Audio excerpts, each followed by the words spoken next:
Pascal. You are now rocking with that dude Pascal. We be going wild, Haitian in the building, so original. Got the haters catching feelings. Get your hands up to the ceiling and keep them held high. Cause St. Louis is ready. Forget about it, goodbye. Hold up, we just saying hi.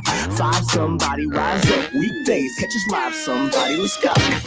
Good afternoon, good evening, and good morning, everybody, and welcome to the Pascal Show. Hope you guys are all doing well out there, enjoying your day. Hopefully Monday's treating you well.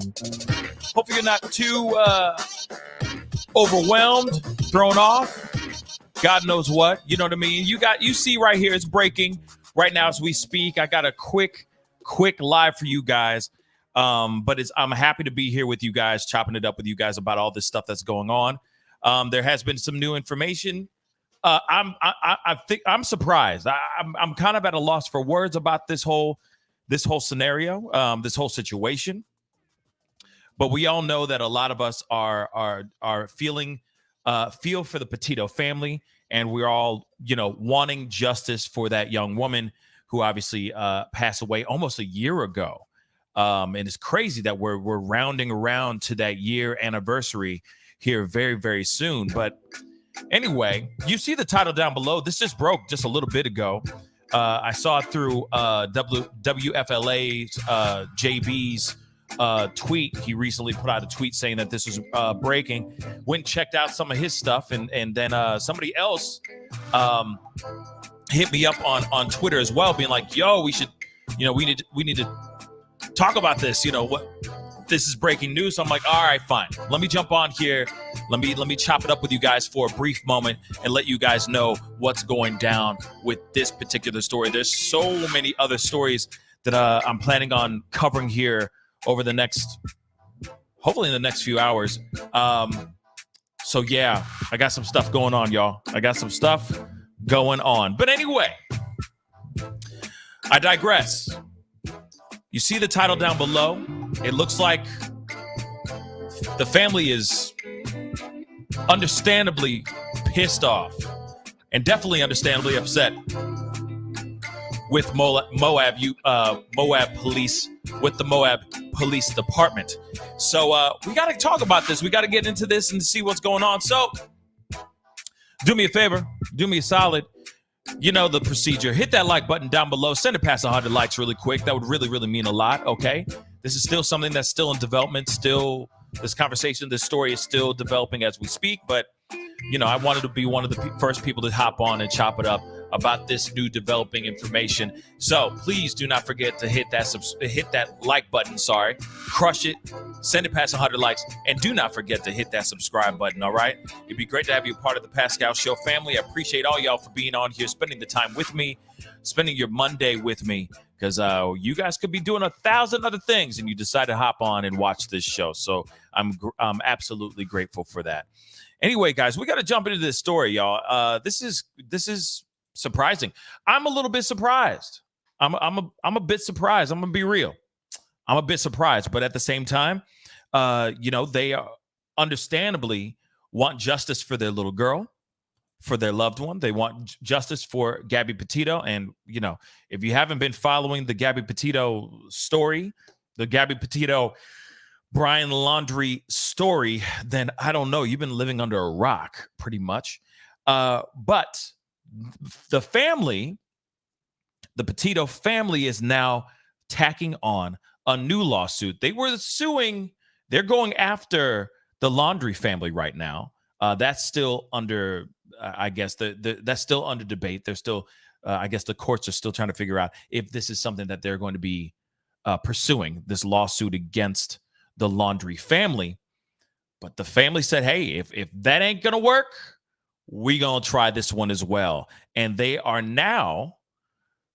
now filed a $50 million lawsuit for wrongful death against the Moab Police Department, Moab City Police Department. Now, this is crazy. I mean, it's not crazy, right? It's not crazy.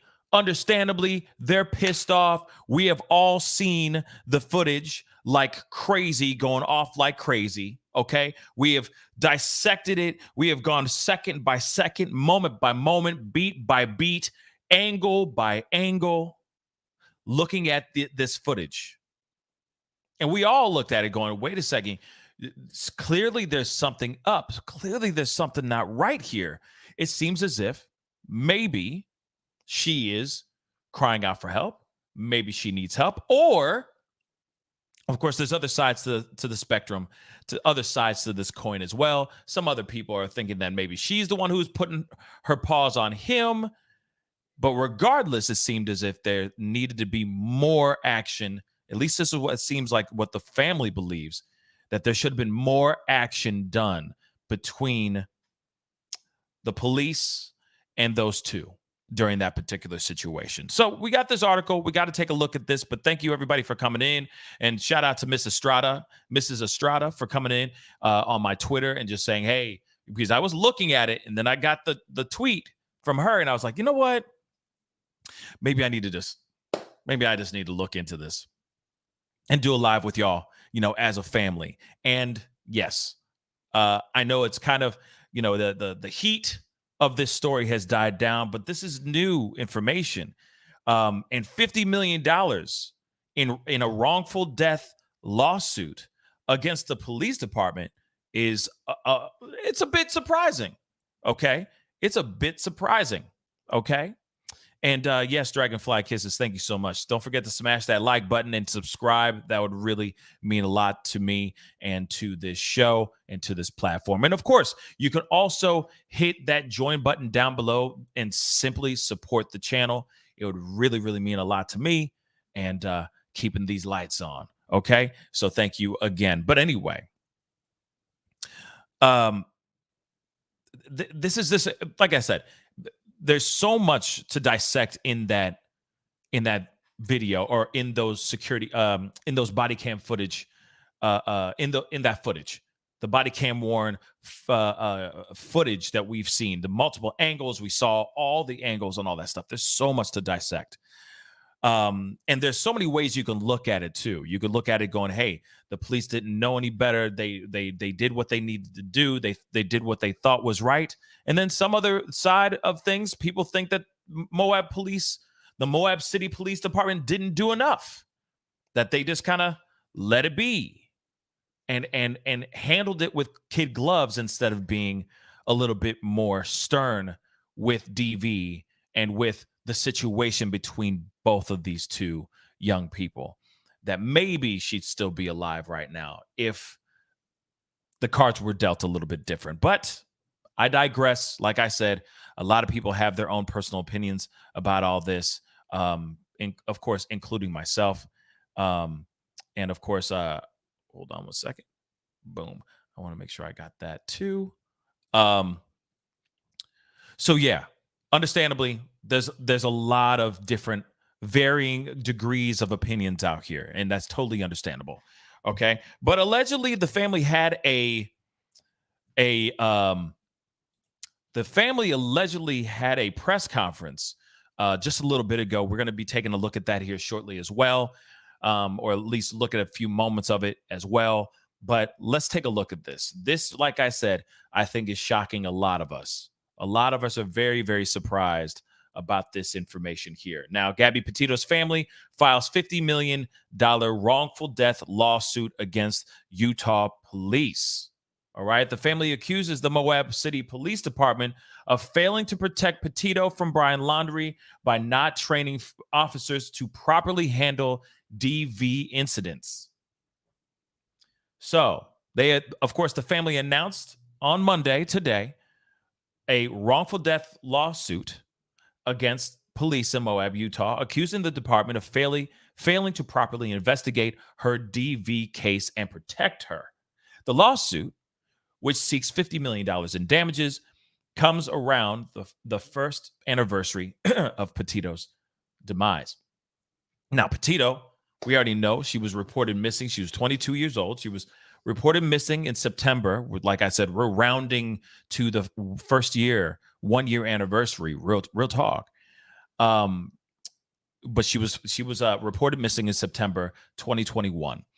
She was on a months-long cross-country trip, living in a van with her fiance, Brian Laundrie. Now, her body was found in the Grand Teton area in Wyoming in September 19th of 2021. It was determined that she had been unalive for at least 3 weeks, and her demise was ruled by a homicide by manual strangulation. Like, they said that she was throttled and that it was manual strangulation. All right. Laundrie, who is named a person of interest, obviously was later on found unalive by doing something to himself with a firearm in October, a month later, in October 2021. All right. He obviously, now there is speculation that the writings that came out, these written confessions, some people think that it's not real, that the writing was some fabrication, some BS, and some other people believe that that was an actual confession of his doing. I think that the Petitos don't believe that the confession, the written confession, is real. That's one thing I've learned. Okay, the notice of intent filing, which is required before suing government entities, was filed against the Moab City Police Department. Its then chief, ex-assistant chief, and I guess it was filed against these particular officers. Okay, so Brett Edge, Braden Palmer, Eric Pratt, and Daniel Robbins. Okay, so they obviously, the Moab Police Department did not immediately respond to this article's request for comment.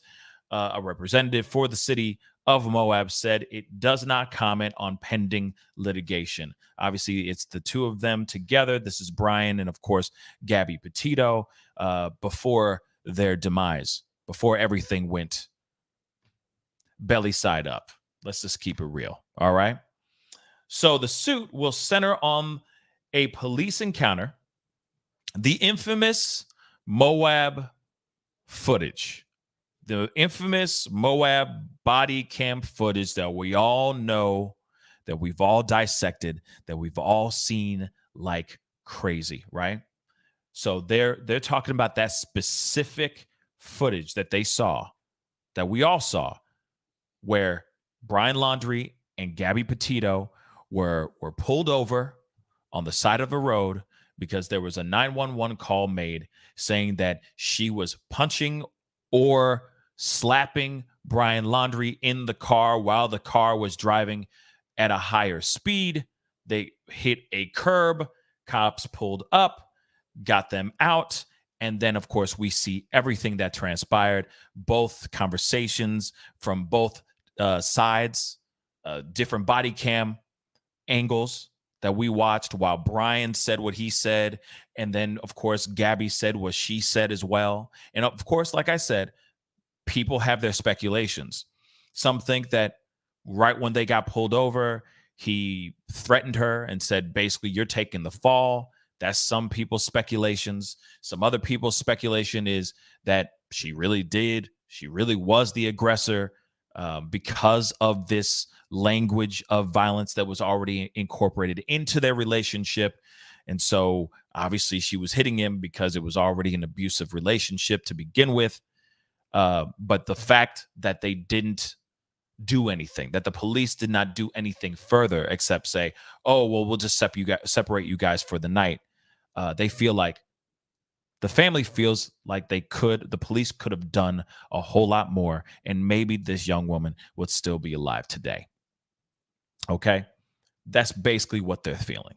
All right. Now they're saying, of course, with this body cam footage released showing Petito visibly distraught. According to the police report, Petito told the officer she had slapped Laundrie and hit him first, and then he grabbed her face. Okay.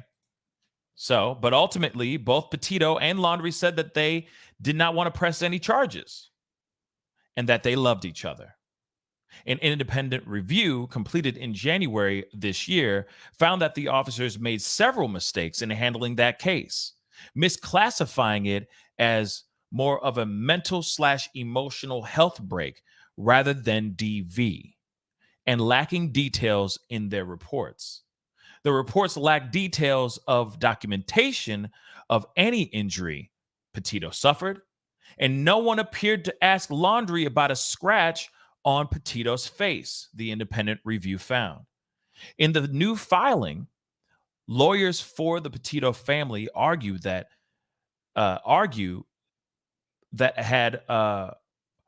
had police officers involved in the incident had proper training, teaching them to conduct thorough lethality assessment and recognize signs of abuse.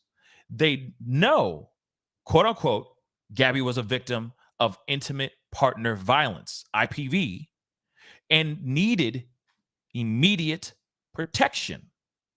In that incident, Laundrie and Petito were stopped in their van by officers who saw the vehicle speeding, crossing double yellow lines, and hitting a curb, which I just said. Okay. A witness called the police, reporting they saw Laundrie slapping Petito. Officers Daniel and Robbins interviewed Petito and Laundrie separately. Robbins said he observed cuts on Gabby's cheek and arm in his report, but court documents said that when she asked about her fight with Laundrie, she, quote unquote, displayed the classic hallmarks of an abused partner in trying to take the blame, saying that she hit him first and didn't want to be separated from him. Lawyers for the Petito family said a new photo that has not been released to the public yet shows a close-up of Gabby's face where blood is smeared on her cheek and left eye. Now, that's some interesting information right there. So if they say that there's a new photo and it hasn't even been out to the public yet. But this is something that the family has seen. The lawyers of the Petito family have seen as well. Blood is smeared on her face or on her cheek and her left eye. The photo shows that Gabby's face was grabbed across her nose and mouth, potentially restricting her airway, the filing said.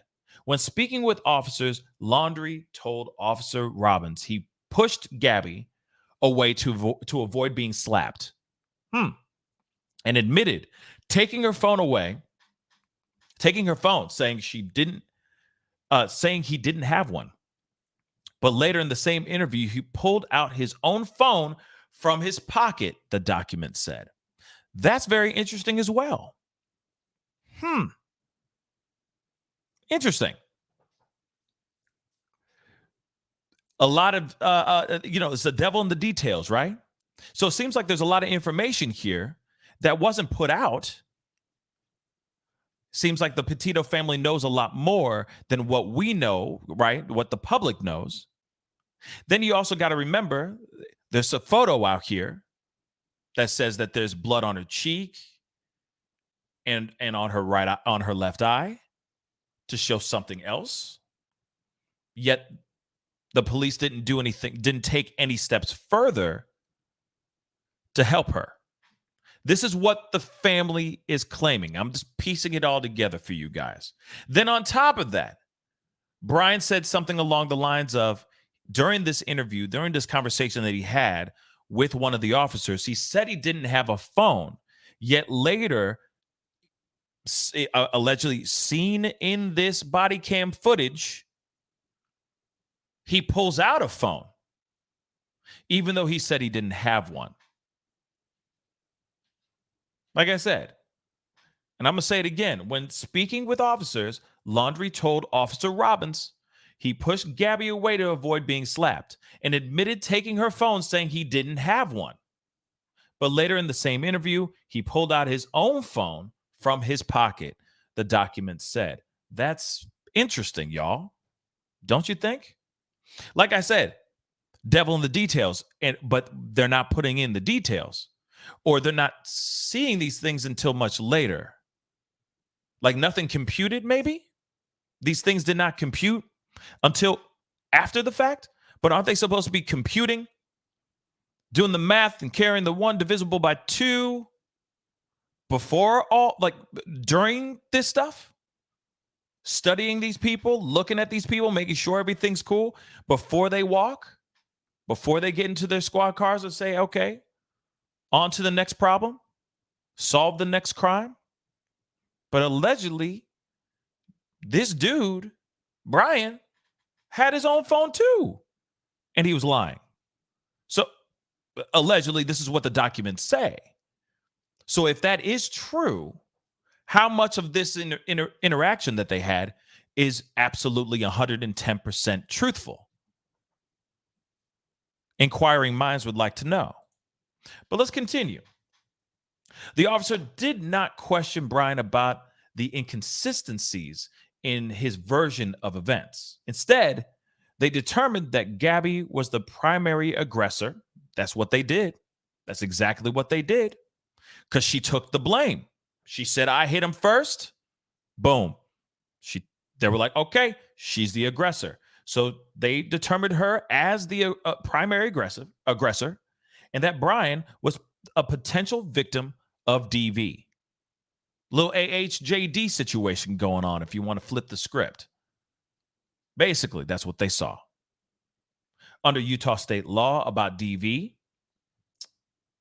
the officers would have been required to send a report to prosecutors, but it was not done because the incident was mischaracterized as disorderly conduct. The independent review of the police interaction said.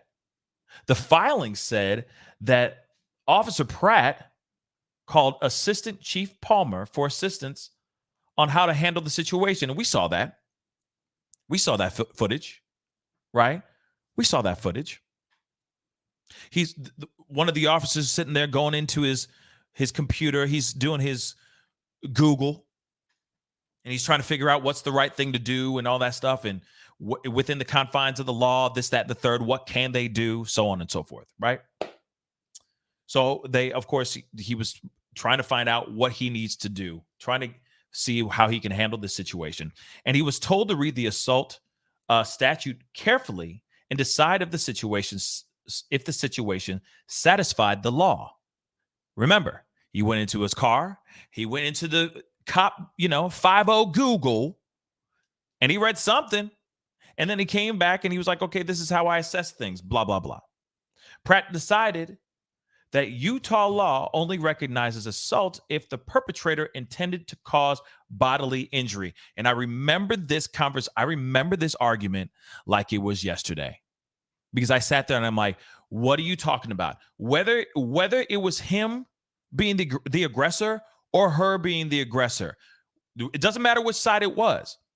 If either side said, I'm the one who hit him or I'm the one who hit her, doesn't that go underneath this situation? That only this Utah law only recognizes assault if the perpetrator intended to cause bodily injury. To cause bodily injury, that is the biggest moment. Remember, he walks over to her and he asks her, hey, did you mean to hurt him? And I'm going to ask, he said this. He goes, I'm going to ask you this very nicely. I mean, I don't remember exactly what he said, but it was something along the lines of, I'm giving you two choices here. Okay. You answer wrong, I'm arresting you. You answer right, I'm not arresting you. So let me ask you, did you mean to cause your boyfriend bodily harm? Just take a moment before you answer that question. Remember what I just said before I asked you that question. Obviously, she's going to sit there and go, no. And what happened? He's sitting there going, I remember you. You remind me of my daughter, and she's like 115 pounds wet like you and stuff like that. Like he's sitting there like, understandably being a nice cop, but at the same time, bruh. She just admitted to being the aggressor. She just admitted, whether it's true or not. She admitted to doing bodily harm on the guy. Then you walk up after going into your 5-0 Google. You walk over, you saunter over and go, hey, you got two choices, jail or not jail. So choose your answer very carefully. Okay? Follow the bouncing ball. That doesn't make sense to me, y'all. He gave her a choice right then and there. That's where he messed up. Period. Instead of just saying, oops, you caused bodily harm, he gave her a choice. That's not what you do. Okay. So intended to cause, where a perpetrator intended to cause bodily harm, which the suit said is an incorrect interpretation. When Pratt questioned, I didn't see, this part, I haven't read this part yet in this article. Okay. But obviously I just said it again. He questioned her if she intended to cause bodily injury on him. When she hit him, she replied no. But remember, he said, choose wisely before you answer this question. Think about it, then answer the question. Of course she's going to sit there and say no. Who wants to get locked up? Not me. And definitely not her. Okay. She was crying profusely. She was bawling her eyes out because she was scared. Not only just because she's in this terrible relationship with this monster, but also she don't want to get locked up in some random town that she knows nothing about. That's terrifying. So of course she's tripping. Okay? Of course she's tripping. Ultimately, police told the couple to separate for the night and no charges were filed. All right. McConkey, one of the attorneys retained in the case, said, while the full evidence has not yet been made public, when it is released, which hopefully will be released here soon, it will clearly show that if the officers had been properly trained and followed the law, Gabby would still be alive today. Now, maybe not. I will say that. We don't know. Unfortunately, that's not the series of events that we are looking at right now. We don't know if maybe it would have bought her a day or two. Maybe not. Like I said, maybe not. But I will say that what they did was lackadaisical. What the cops did was a stroll in the park in comparison to what I've seen when it comes to DV cases, when it comes to just a routine traffic stop. I've seen much worse to more innocent people than this. I have. And this particular situation, clearly something was going on, and she clearly admitted to doing something. And Brian clearly said that she had done this thing to me. So their story did not change as far as that goes. So within the confines of that law, okay, which I do believe that the fight was much worse. And yes, Brian's a terrible human being and all that. But I'm just saying, when you walk into a situation, the 5-0 pull up, and you are the one who obviously is a victim, but is the one also saying, I did it. I put my paws on him. I'm the one who was punching him in the face. Cops should be looking at that person seriously. Again, I repeat, in the Utah law only recognizes assault if the perpetrator intended to cause bodily injury. Did she not want to cause bodily injury by striking him in the face with a closed fist or an open palm? When you slap somebody in the face, when you punch somebody in the face, that is you trying to put bodily harm on that person. That's not like, oh, there was a fly on his face. No, that's not the case. There was a mosquito. No, that's not the case. You were trying to put bodily harm on that person. But where the cop really, really done mucked it all up was when he said, hey, you got a choice. I'm going to give you a choice right quick. You have Avenue A and Avenue B. B, you get locked up. Avenue A, you get to go home. Which one you want, girl? And she chose Avenue A, obviously. So let's continue here. Failure to follow the law can have deadly consequence, as it did in this case. He also claimed that the Moab City Police Department has had, quote unquote, and we've heard this before. Let's not forget the other situations that we have seen coming out of Moab, Utah. Okay? Let's not forget.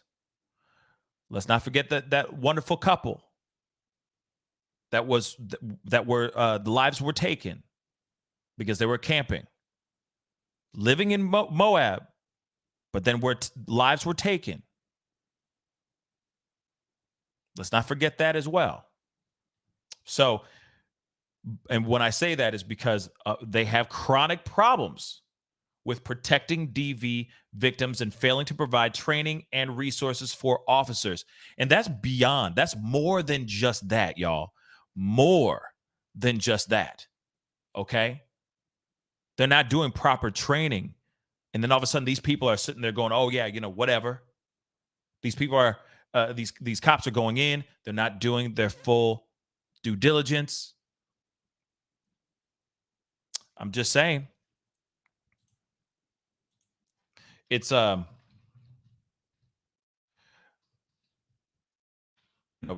got to remember Crystal and Kylan. Those two. Beautiful married couple, happily married. Lives were taken at their basically a few yards away from their own campsite in that same city. Cops went out for a few hours to go search for them, gave up. A family friend, a family acquaintance, found them only yards away from their place, from their campsite. Yards away. This is the same city. Same area. So the Moab City Police Department have some serious work to do. Okay? Serious. Just saying. But let's continue. This is an institutional failure, plain and simple, he said. The lawsuit is in addition to another lawsuit, obviously, that has been filed by the family in Florida against the Laundrie parents, all right, accusing them of hindering the search for their daughter and alleging they knew Brian unalived Gabby. And we all know that ish. We all know that. But for some weird reason, that family's still out here having a grand old time living their lives in their homes. And you know for a fact they were doing everything they could to hide their son. We all know that.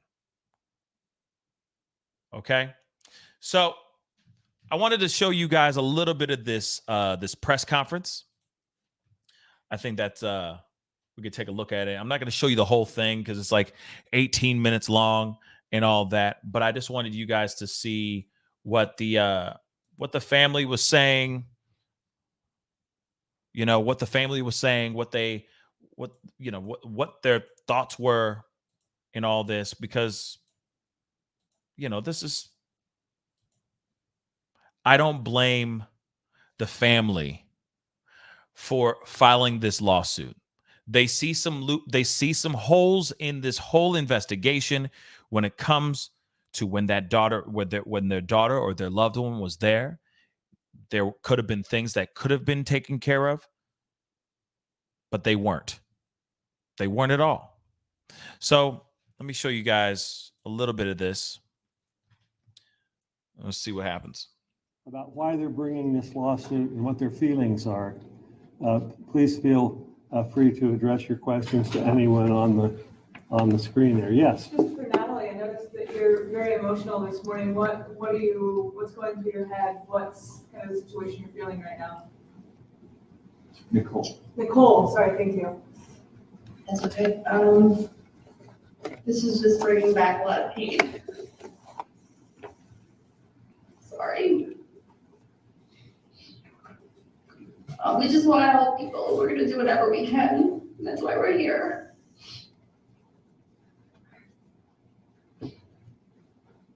Yeah.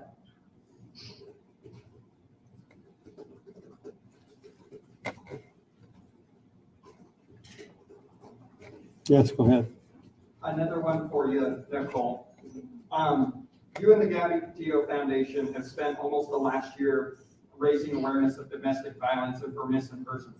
Do you have any message today for people who are victims of these abusive relationships?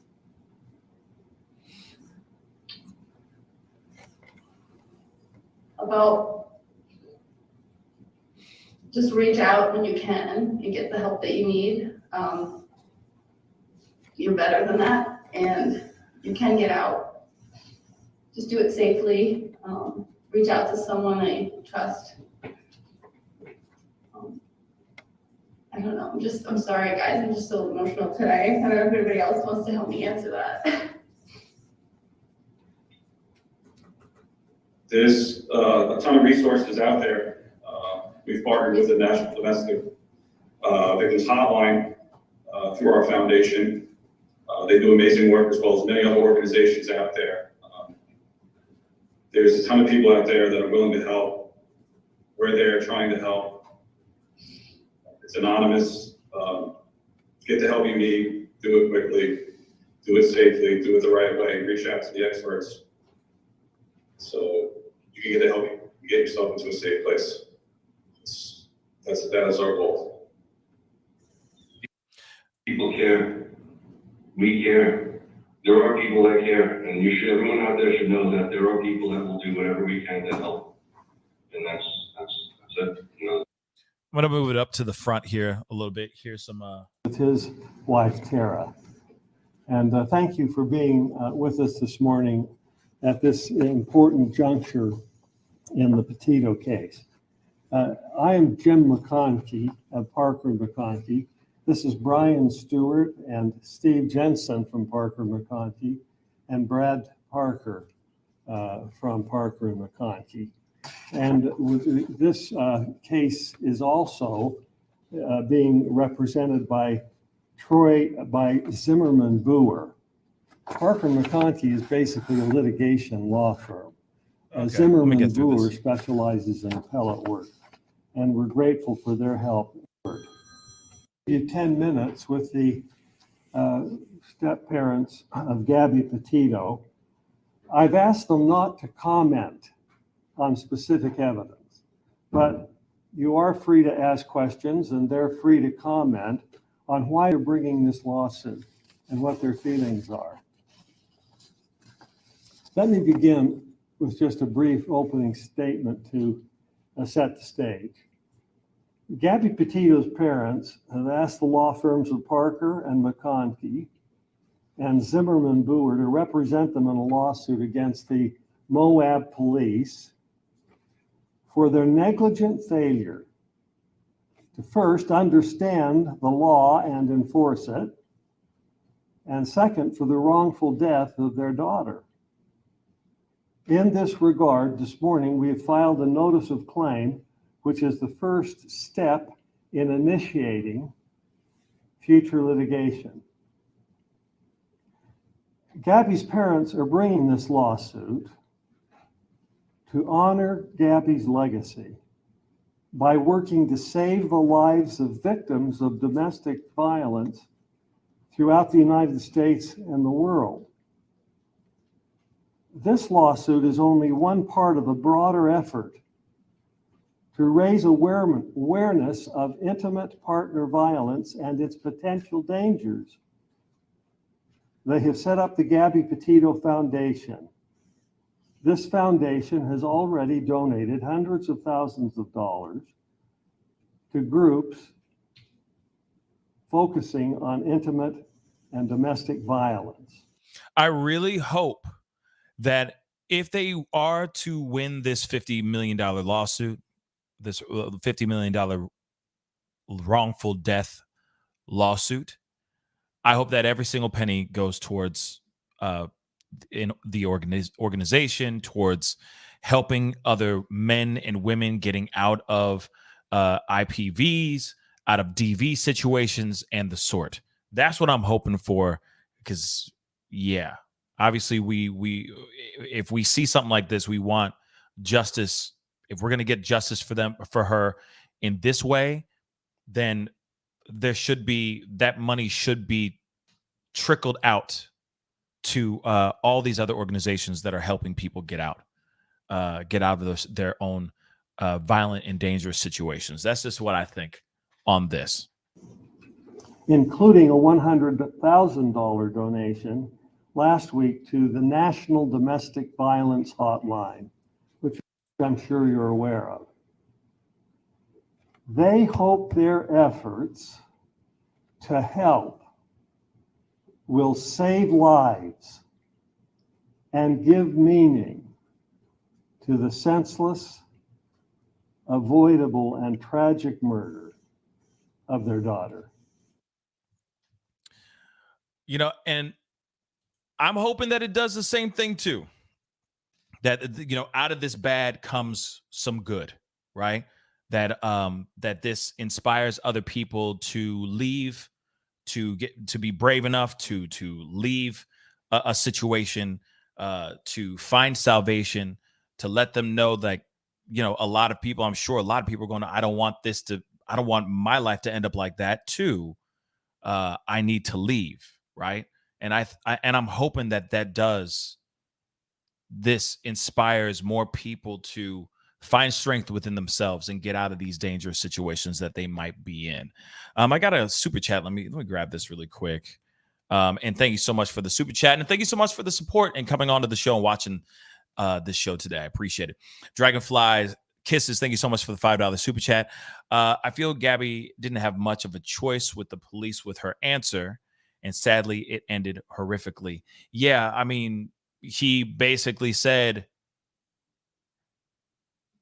you have a choice, jail or a night off between, you know, from each other, basically. So choose wisely, because if you get it, you know, if I have to arrest you, you're going to jail, right? I wish there were different situations.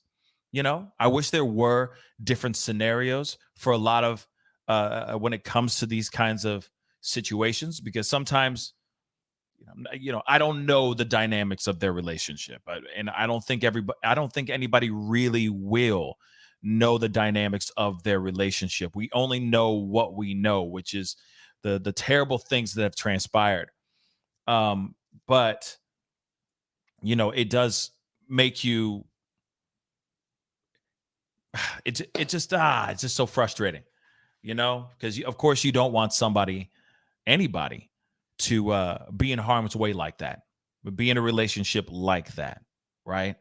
And yet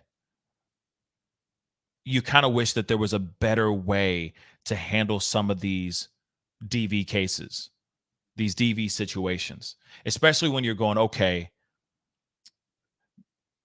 maybe there is DV between both of them. Like I said, we kind of have to play both sides of the fence here. You know, either he's the one doing it, or she's doing it to him, or they're both doing it together. They're both doing it to each other in a way, and that could honestly be what it is. It could be any of those three options, right? So when you see something like this and you have somebody getting pulled over because of a DV situation, I wish there was a better choice or a better option out there, that it doesn't automatically have to be this girl getting locked up, but more like, we'll take you somewhere, or we'll bring you in and we will make sure you're safe, because her putting her hands on him could have been for protection. That could have been it too. Like I said, we have to play every side on the spectrum that we can. because we don't know the dynamics. We just don't know. But it is very upsetting that she had a choice. And I don't think she should have had a choice at that moment. And again, I think it was the 5-0. I think 5-0 was just he was trying to play the nice cop that day. When maybe he should have made more of a stern choice. And that could have saved her. Or it could have bought her a few more days. You just never know. We just don't know. We can't predict the future, right? What's done is done. And that's unfortunate. UPS living the dream. UPSer living the dream. Thank you so much for the comment. I saw this and it caught my eye, so I just wanted to share this. I would have loved to have been a fly in the van to hear what he said to her, to push her to the point of smacking the ish out of him, though. I'd like to know, too. I'd like to know why they were fighting. You know what I mean? What was the actual thing that caused her to start throwing them fists? You know what I mean? That's what I'd like to know, too. Dragonfly Kisses, thank you so much for becoming a member. Yes. Thank you so much for your support. Thank you, thank you, thank you. I really do appreciate it. Thank you so, so very much. All right. Thank you so much. All right. But yes.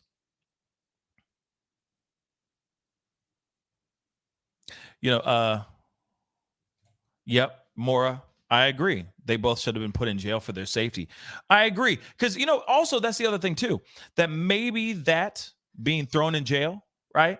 That could have very well cooled their sails, right? Cooled the heat where they realize, wow, we just got locked up for this. Okay, maybe we need to be better to each other. Or it might be like, yeah, maybe we need to take a break. Maybe this cross-country trip has been a little bit too much. Let's just head home. Let's get back home. And when we get back home, we're going to take a break. That could have been it too, But unfortunately, we can't predict the future. That's the only unfortunate situation. We can't predict what could have happened, what should have happened. You never know. Her future, her fate could have very well been still that, right? It's very unfortunate. But now we know that there is a $50 million lawsuit against the Moab City Police Department for the wrongful death of Gabby Petito. I'd love to hear your thoughts on this. You know what I mean? Please, what say you on this particular situation? Do you think that the family may be, what's the word? Maybe being a little intense on this situation, on these claims? Is this a little bit too much? Do you think this is absolutely 110% justified or no? That's what I'd like to know from you guys. So please comment. And of course, for those of y'all who are watching the replay, definitely comment down below. Love to hear your thoughts on this. Because I don't know. I don't know if this is a justified lawsuit. I know the parents, I know the family, okay? Her blended extended family. I know that they're hurting and they want justice in any way, shape, or form. And yes, there are moments in that body cam footage where you're like, damn, if only that dude went up to her and said something else, saying, I'm putting you under arrest for tonight. I'm sorry, but I'm taking you in. That's it, because you were causing bodily harm on him. There's no reason to ask her that question. You were hitting him for a reason. This is the reason why we pulled you over. This is the reason why he was swerving on the road, so on and so forth. And you also are taking responsibility, saying that you were the one that hit him first. So we're going to take you in. Just for the night. You'll be all right. And that's it. That could have well been that. But like I said, I don't know. You can't predict the future. You can't. And what's done is done.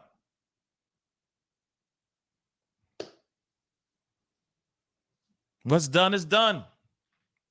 So is $50 million fair or no? I will also say this too. Moab police have a history already. We already have other families of other people who have been lost or missing, or lives that have been taken, that have complained about the Moab Police Department and their lack thereof. Their lack thereof doing their due diligence, searching for people, so on and so forth. So it does make you wonder. It just makes you think, right? It just makes you think indeed. Man, this is it's a crazy one, y'all. I will say that. It's a crazy one. But again, I get it. Family's upset. We'll see what happens here, if this will really stick or not. But yes, I do agree. When you look at the footage, Moab police do have a bit of explaining to do, at least in this particular case. They got some serious explaining to do. And I'm interested to see what they say as this story continues to progress on. Anyway, guys, that's the show, guys. I appreciate all y'all for being on. Like I said, it was going to be a short one, but I do appreciate all y'all for being here, chopping it up with me and being a part of the conversation. I know this is a little bit of an old, it's not hot and fresh out the kitchen type of story, but it is interesting enough. And I feel like this is a story that we need to know. They're already putting cases out on the laundries. Now they're putting cases out on the Moab City Police Department. I understand, and I get it. I'm just interested to see how this sticks. And I also hope, and I said it before, but I really, really, really, really hope that they take that 50 mil if they are to win it, okay? If Moab City Police Department are liable or found guilty of wrongful death in this particular lawsuit, and they have to pay them the $50 million or whatever they end up giving, right? I hope they take every single last dollar and put it towards that Gabby Petito Foundation. I don't want to see not one yacht, no Ferraris, okay? Not even like a used 4-door Mercedes. I'm serious. They put that money and they put it towards the foundation and saving other people's lives. Or they take that money and they use that to get that laundry family's ass. Period. That's what I'm hoping for too. Anyway, guys, I appreciate all y'all. You guys have been amazing jumping in and being a part of the conversation. I will say this though. I will be on tonight. Okay, let me kill this music really quick because I'm having a very, very big conversation with private investigator Jason Jensen. All right. The Private Eye. We are going to be doing a very, very interesting conversation about JonBenet Ramsey. There's some information that's just come out about her, about her case, about her unsolved murder. And there's some conversations that we need to have about this new DNA scannings and all that, on her personal belongings and stuff like that, which is going to be an eye-opening conversation. So you do not want to miss it. I will be on at 7 p.m. Central Standard Time tonight to talk with private investigator Jason Jensen, talking solely about JonBenet Ramsey. Her birthday was just a few days ago. She would have been 32 years old just a few days ago. And just a few days ago was the 25th anniversary of her death. So there's some information that could seriously solve and close this case, solve this mystery and close this case for good. And we're going to talk about it tonight and what those things are. So be sure to tune in tonight for sure, because we got things to talk about tonight at 7 p.m. Central Standard Time. What I'm seeing something about Elizabeth. Oh my Lord. I am so sorry about that, Elizabeth. I hope oh man, that's terrible. My thoughts and prayers go out to you and your friend's family. That's terrible, terrible news. But if the JonBenet Ramsey case, the unsolved mystery of JonBenet Ramsey, even tickles your fancy, be sure to tune in tonight because we are going to be chopping it up about that tonight. Okay, right here on the Pascal Show. So please do me a favor, hit that like button down below. Do not forget to crush that subscribe button, and I'll see you guys in a couple hours, y'all. We got a conversation to have tonight. All right, be good to yourselves, be good to one another, and I'll see you guys very, very soon. This is the Pascal Show. Bye.